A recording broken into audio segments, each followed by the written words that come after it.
secara fitrah, jangan-jangan kita akan sholat walaupun tidak ada perintah. Jangan-jangan kita pun akan puasa walaupun tidak ada perintah Allah. Kenapa demikian?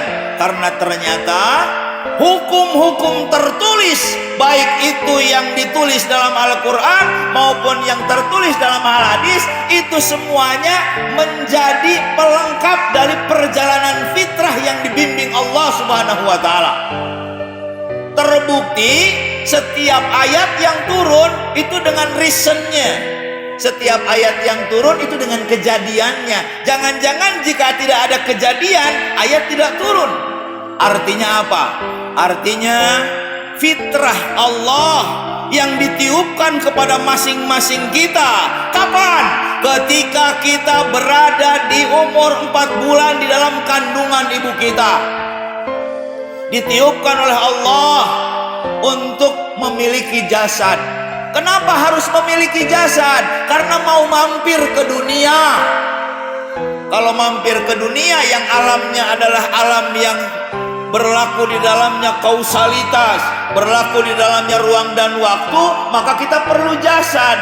Jasad inilah yang dipilih oleh Allah untuk ruh kita dari ciptaan Allah tersebut.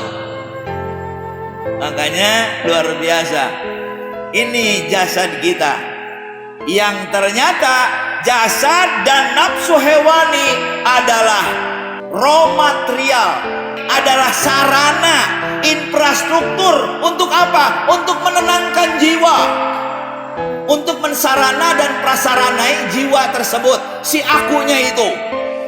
Yang tidak boleh adalah si aku sibuk mengurus jasad, si aku sibuk mengurus rumah, si aku sibuk mengurus mobil, si aku sibuk mengurus jabatan, si aku sibuk mengurus hewani makanan, si aku sibuk mengurus syahwat, sampai si akunya sendiri terseret-seret, terseok-seok, kasihan, dan itulah neraka.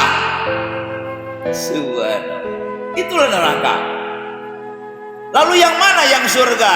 Yang surga adalah nafsul mutmainnah, jiwa yang tenang. Siapa jiwa yang tenang?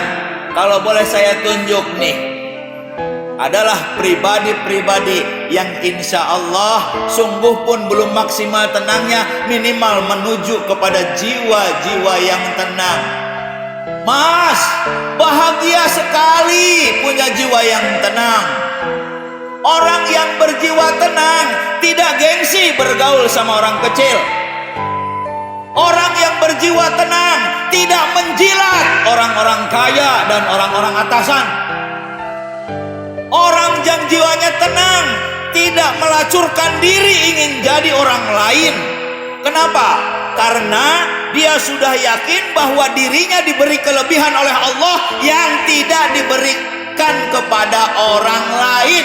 Sekaligus dia pun sadar bahwa dia memiliki kekurangan yang akan disempurnakan oleh orang lain. Makanya jiwa-jiwa yang tenang adalah jiwa-jiwa yang tidak pernah sombong dan tidak pernah minder.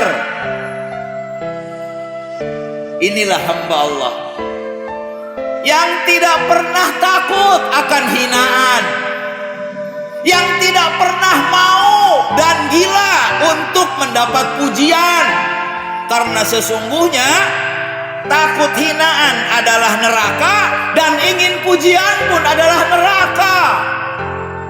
Apalagi yang menjadi neraka yang lebih daripada kebutuhan. Contohnya, aku harus punya itu, aku harus punya ini. Inilah jiwa-jiwa yang sebetulnya berlapis, di mana lapisan-lapisan inilah yang membuat kita selalu berada dalam keluh kesah, yang membuat kita selalu berada dalam was-was, yang membuat kita selalu berada dalam khawatir. Inilah pribadi-pribadi hasil didikan Rasulullah SAW. Di antaranya adalah didikan orang-orang yang berpuasa untuk menuju ke zona keikhlasan, zona tenang dan tentram insya Allah.